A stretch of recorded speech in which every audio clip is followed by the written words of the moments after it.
Hello दोस्तों, कैसे हो आप लोग। आपका इस चैनल में बहुत बहुत स्वागत है। दोस्तों आज जो वीडियो है वो वैक्सीनेशन के ऊपर है, यानी मैंने वैक्सीन ले ली है और किस तरह से मुझे ये वैक्सीन मिली है, साथ ही क्या मेरा एक्सपीरियंस रहा है।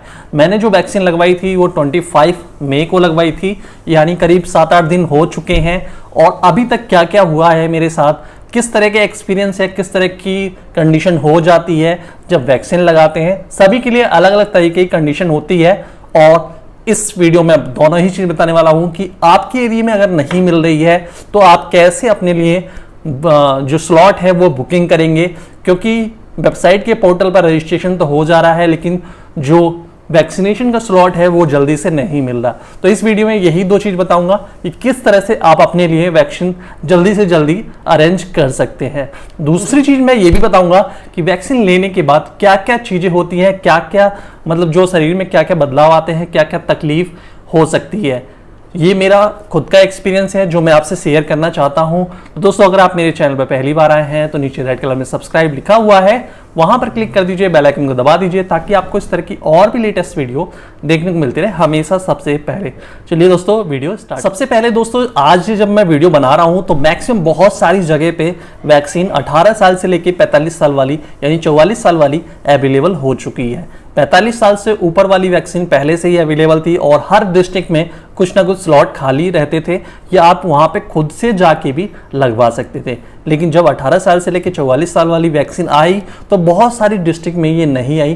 पहले तो जो मेजर सिटी थी, जो बड़े बड़े शहर थे, वहीं पे आई थी। उसके बाद छोटे छोटे फिर जिलों में आई और उसके बाद धीरे धीरे अभी भी काफ़ी सारी जगह पे ये अवेलेबल नहीं है।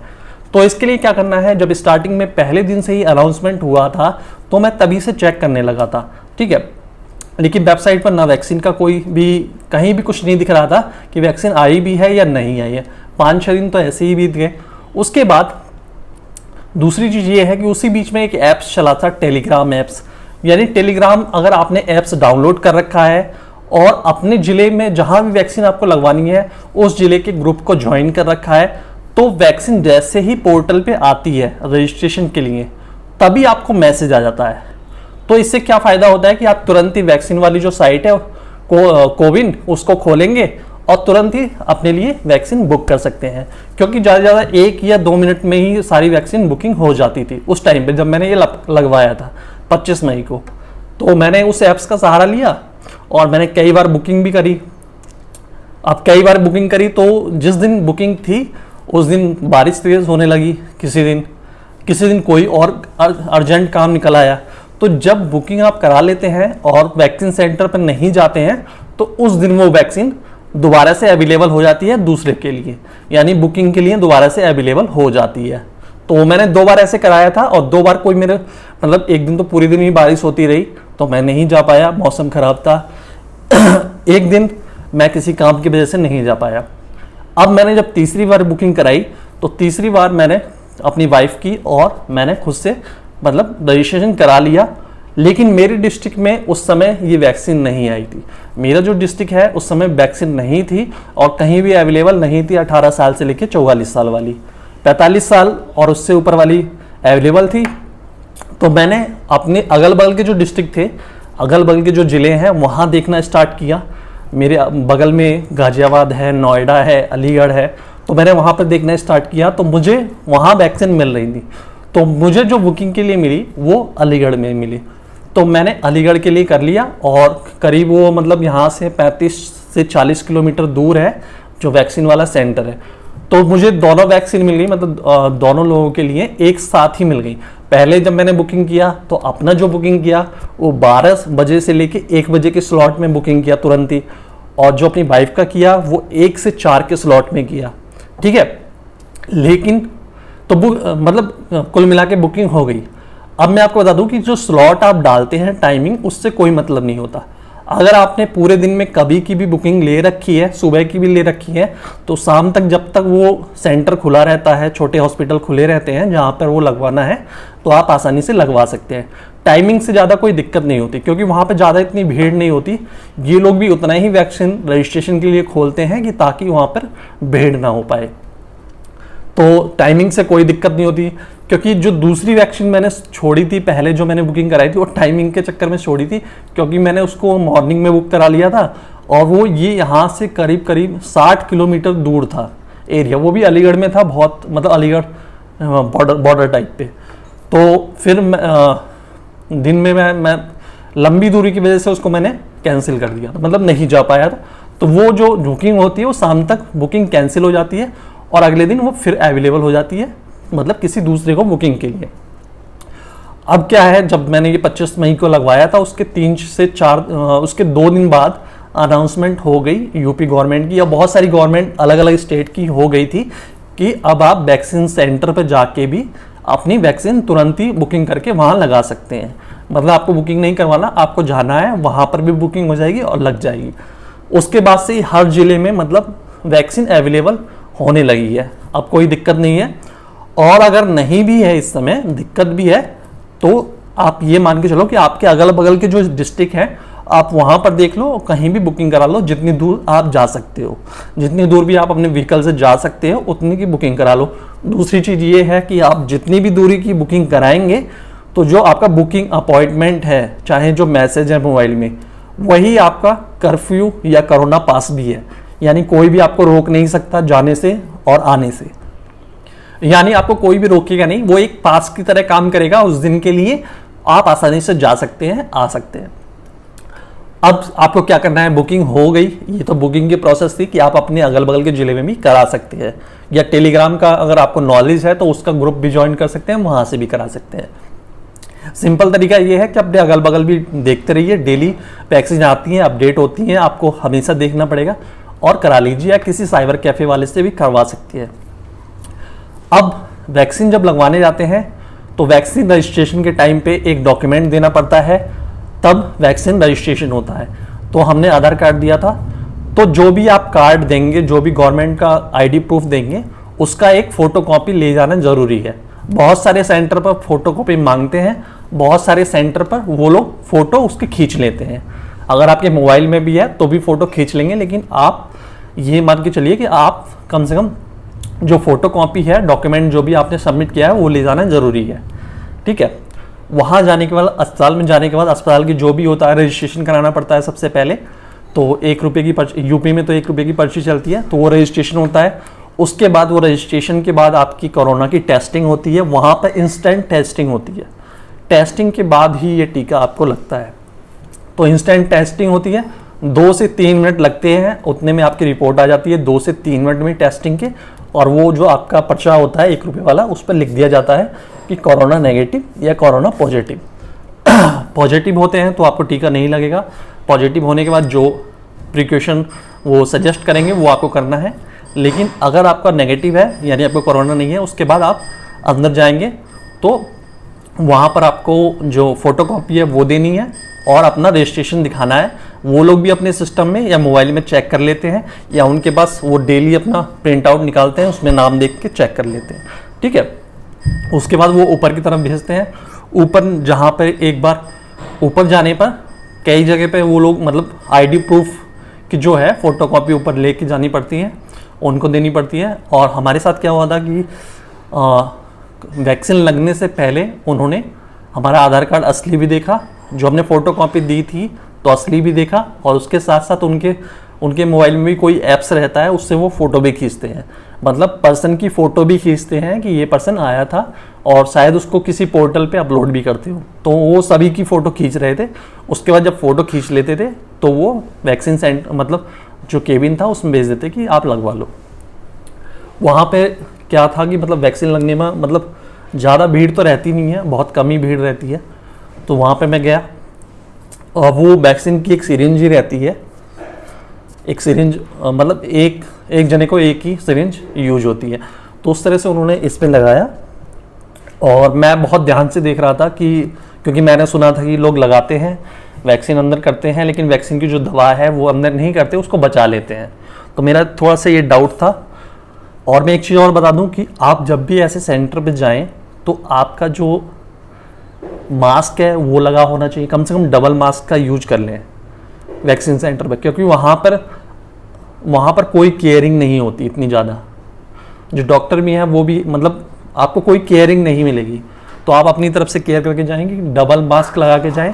साथ ही अगर आपके पास फेस शील्ड है, कोई फेस शील्ड, तो वो लगा लें, बहुत अच्छा रहेगा। तो मेरे पास तो फेस शील्ड भी है और मास्क भी है, तो मैंने भी फेस शील्ड लगा रखा था, साथ ही मास्क लगा रखा था डबल, और मेरी वाइफ ने भी डबल मास्क लगा रखा था और फेस शील्ड लगा रखा था। क्योंकि वहाँ पे डॉक्टर ऐसे ही सब लगाए थे, मतलब क्या कह सकते हैं उसको, किसी का फेस नीचे है, किसी का ऊपर है, किसी का यहाँ तक दिख रहा है। तो आप अपने बचाव के लिए बिल्कुल ये लगा के जाएं। आप ये सोच के मत जाएं कि आप वहाँ पे लगवाने जा रहे हैं तो वो ज़्यादा केयरफुल होंगे, वो आपसे भी गए गुजरे हैं। तो आपको अपने तरफ से पूरी सुविधा करके जानी है, पूरा केयर करके जाना है। अब क्या हुआ था, मेरे को यही डाउट था कि लगेगा, तो मैं उसको देख रहा था, मतलब लग रहा था, तो मैं उसको देख रहा था सिरिंज निकालते हुए, करते हुए। फिर उसने मुझे यहाँ पे लगाया भी, और मैं तो ऐसे भी देख रहा था, ऐसे करके देखा। तो वो ऐसी सिरिंज होती है कि मतलब बहुत, जैसे आमतौर पे जब हम सुई लगवाते हैं तो उसमें ज़्यादा दर्द होता है, लेकिन उस वैक्सीन में जो सुई थी उससे दर्द नहीं हुआ। मतलब वो बहुत ही आसानी से अंदर गई, जल्दी से, और जल्दी से निकल भी गई। अब क्या हुआ कि थोड़ा सा डाउट ये भी हुआ कि पता नहीं लगाया है या नहीं लगाया है, लेकिन ये होता है कि जहाँ पे लग जाती है तो वहाँ पे थोड़े से सर्किल में आपको दर्द महसूस होने लगता है। तो ये दर्द जो मुझे महसूस मतलब धीरे धीरे होने लगा कि हाँ यहाँ पे कुछ टीका लगा है। उसके बाद ये जो दर्द होता है ये करीब करीब पूरे दिन महसूस होगा आपको, मतलब 8 से 10 घंटे 12 घंटे आसानी से महसूस होगा, और किसी किसी को ज़्यादा भी महसूस होगा। उसके बाद हम लोग आगे, तो नहीं, वहाँ पे उन्होंने जैसे ही टीका लगाया उसके बाद वो एक बुकलेट सी देते हैं। बुकलेट पे अगली टाइमिंग रहती है कि मतलब आगे किस मंथ में आना है। जैसे 3 मंथ के अंदर आप दूसरा टीका लगवा सकते हैं, दूसरी डोज ले सकते हैं। क्योंकि हमने जो लगवाया था वो कोविशील्ड था, तो उसका दूसरी डोज की उसमें डेट लिखी होती है, उसमें आपकी उम्र, मोबाइल नंबर, नाम, ये सारी चीज़ें लिखी होती हैं बुकलेट में। वो लोग पेन से ही लिख देते हैं, और बुकलेट होती है गवर्नमेंट की, वो मिल जाती है। साथ ही आपने जिस वेबसाइट से रजिस्ट्रेशन कराया था या आरोग्य सेतु ऐप से कराया था, वहाँ से भी आप वो वाली जो सर्टिफिकेट है वो डाउनलोड कर सकते हैं। हमेशा के लिए वो रहता है और डाउनलोड कर सकते हैं। जैसे आप अपने रजिस्ट्रेशन कराने के लिए, रजिस्ट्रेशन ओपन करने के लिए अपना मोबाइल नंबर डालते हैं, OTP डालते हैं, तो पहली डोज दिखाएगा कि यहाँ पर आप देख लीजिए, पहली डोज दिखाएगा कि ये डोज लग चुकी है, नीचे सर्टिफिकेट लिखा होगा। सर्टिफिकेट पर डाउनलोड करेंगे तो वो कितनी बार भी आपके मोबाइल में डाउनलोड हो जाएगा। दूसरी डोज के लिए दिखाएगा कि दूसरी डोज मतलब कब आना है, तो दूसरी डोज का टाइमिंग दे देते हैं कि कब आना है। तो वही 2 से 3 महीने के भीतर आना रहता है, क्योंकि 3 महीने के अंदर अंदर लगता है। तो उसका फिर जैसे ही आप अवेलेबल हो और आप एलिजिबल हो जाएं दूसरी डोज के लिए, तो आप रजिस्ट्रेशन करा के दोबारा से जा सकते हैं। अब यहाँ तो मतलब हम लोग आगे, अब ये था कि मतलब हमने काफ़ी सुना हुआ था कि इस वैक्सीन को लेने के बाद शरीर में बहुत दर्द होता है, मतलब 2 से 3 दिन बहुत भयंकर दर्द होता है, यानी उठा नहीं जाता, और बहुत सारे लोगों को उठा नहीं जाता है। फिर साथ ही दूसरी चीज़ एक और थी कि इससे बुखार आता है, और बहुत हैवी बुखार आता है। वहाँ पर जब वैक्सीन लगती है, जब भी वैक्सीन सेंटर पर जाएंगे तो आपको वो 2 पैरासीटामोल की गोलियाँ देंगे, सुबह शाम खानी रहेगी, क्योंकि बुखार तो सभी को आएगा ही। अब किसी को तेज आता है, किसी को कम आता है, किसी को ज़्यादा आता है। हम लोग आगे, तो अब हम लोगों ने मतलब पैरासीटामोल गोली नहीं खाई, हम लोग इस इंतज़ार में थे। मतलब मेरा मानना ये था कि पहले बुखार आ जाए उसके बाद मैं पैरासीटामोल खाऊंगा, मैं उससे पहले नहीं खाऊंगा। क्या पता मैं पहले खा लूँ और बुखार दब जाए, मुझे पता ही नहीं चले कि बुखार आया या नहीं आया। तो मैं उस दवाई का मतलब रिएक्शन देखना चाहता था कि बुखार आएगा या नहीं आएगा। तो मैंने पैरासीटामोल नहीं खाया, कोई भी ऐसी गोली नहीं खाई जो बुखार से या शरीर दर्द से रिलेटेड हो। मैंने अवॉइड किया, मैंने चाय तक भी पीना अवॉइड कर दिया। मुझे बस देखना था क्या हो रहा है। तो मेरे साथ ये हुआ कि मुझे 2 से 3 दिन मेरे शरीर में थोड़ा थोड़ा भारीपन था, मतलब भारीपन था, थकावट थी। बहुत ज़्यादा थकावट नहीं थी, लेकिन हल्की सी थकावट थी। मतलब शरीर ऐसा लग रहा था कि बहुत सोने का मन कर रहा था। और मैं 2 से 3 दिन में भी सोया, रात में भी सोया, मतलब मैं बहुत ज़्यादा सोया। मेरे शरीर में मतलब मुझे ऐसा लग रहा था कि बहुत थकावट है, और मतलब वैसे नहीं था, लेकिन शरीर थोड़ा थोड़ा भारी था। बाकी बुखार की बात रही तो बुखार मुझे 99 था, 99 बुखार था। मैंने 1-2 बार चेक किया था, वो भी एक दिन 99 था, उसके बाद से वो फिर नॉर्मल था। मतलब टेम्परेचर मैं नापता रह रहा था, नॉर्मल टेम्परेचर था।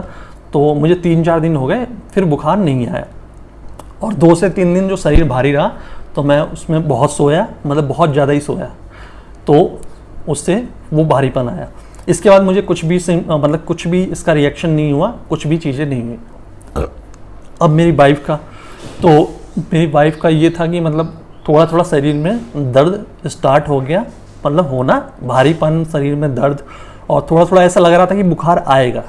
तो पहले दिन तो बुखार नहीं आया, दूसरे दिन भी पूरे दिन बुखार नहीं आया, लेकिन रात में पूरी रात मतलब 100 के करीब, 100-101 के करीब बुखार आया था, जो हमने चेक किया था। लेकिन वो अगले दिन उतर गया और फिर उसके बाद से बुखार नहीं आया, बस शरीर में थोड़ा थोड़ा भारीपन था और थोड़ा सा सिर में हल्का सा दर्द था दूसरे तीसरे दिन। उसके बाद से जब तीसरा दिन ख़त्म हो गया, मतलब मेरा भी उनका भी, तो उसके बाद से कोई भी दिक्कत नहीं हुई। ये सारे मतलब ये चीज़ रहती हैं।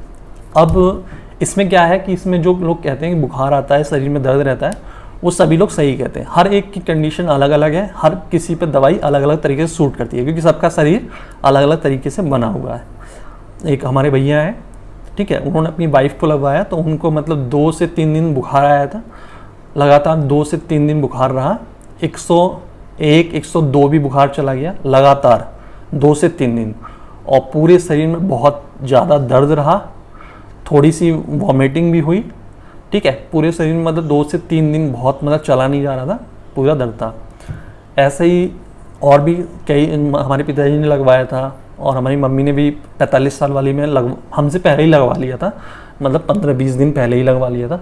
तो उनको भी थोड़ा थोड़ा बुखार आया था, शरीर में दर्द और थोड़ा सा सिर में चक्कर आना, भारीपन होना, ये 2 से 3 दिन रहता है। अब किसी की अगर अलग अलग बॉडी टाइप पे अलग अलग चीज़ें हैं, किसी को कम बुखार आता है, किसी को ज़्यादा आता है, या किसी को बहुत नॉर्मल सा बुखार रहता है, या किसी को बुखार नहीं भी आता। तो ये तो वो है कि शरीर की जिसकी कैपेबिलिटी जैसी रहेगी उस हिसाब से ये एडजस्ट हो जाता है, ठीक है। पर ये है कि बुखार आना, सिर में दर्द होना, थकावट होना अच्छी बात है। इससे पता चलता है कि जो दवा है वो सही काम कर रही है। अगर ये थोड़ा थोड़ा भी आता है, हल्का हल्का से महसूस होता है, तो भी समझिए कि काम कर रही है। तो इस तरह से हमने मतलब ये सारा एक्सपीरियंस हमारा रहा।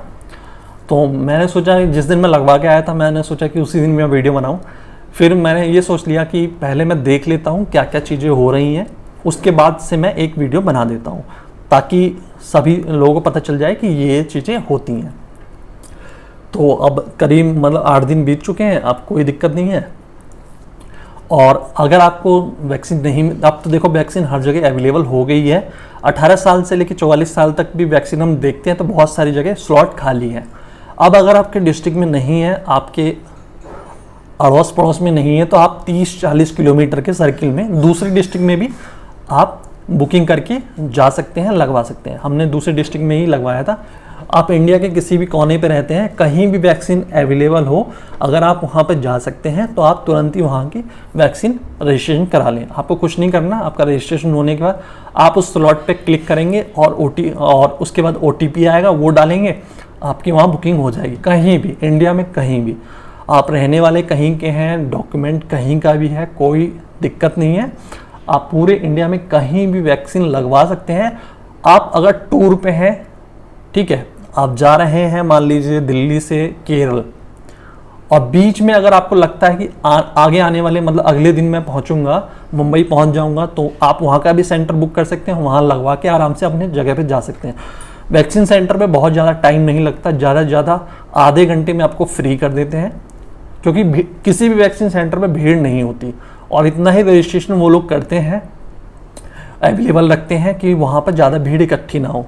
बस ये है कि वैक्सीन सेंटर पर इन्फेक्टेड लोग ज़्यादा रहते हैं, इसलिए अपनी जो सेफ्टी है उसके लिए डबल मास्क लगा लें, और साथ ही आपको एक प्रोटेक्शन ग्लास भी लगा लेना चाहिए, क्योंकि आप ऐसे एरिया में जा रहे हैं, ऐसे लोगों के बीच में जा रहे हैं जहाँ पर इस तरह की संभावना ज़्यादा हो सकती है। क्योंकि अगर आप सोचेंगे कि आपसे ज़्यादा प्रोटेक्शन अस्पताल वालों ने कर रखा होगा, तो ये बिल्कुल गलत है। आप जब वहाँ जाके देखेंगे तो आपको लगेगा कि आपने ही बहुत ज़्यादा प्रोटेक्शन कर रखी है, आपने ही बहुत ज़्यादा केयर कर रखी है, वहाँ के लोगों को इतना ज़्यादा मतलब नहीं है। तो अपनी प्रोटेक्शन करके जाएं पूरी अच्छी तरीके से, और उस एरिया से निकलने के बाद आप अपने हिसाब से जाइए। तो अगर वीडियो अच्छी लगी है तो लाइक करिए, शेयर करिए ज़्यादा से ज़्यादा, और जहाँ भी वैक्सीन अवेलेबल हो आपको लगवाना ही चाहिए, अच्छी चीज़ है। और इस वीडियो में बस इतना ही। थैंक यू, मिलते हैं अगली बार एक और लेटेस्ट वीडियो के साथ।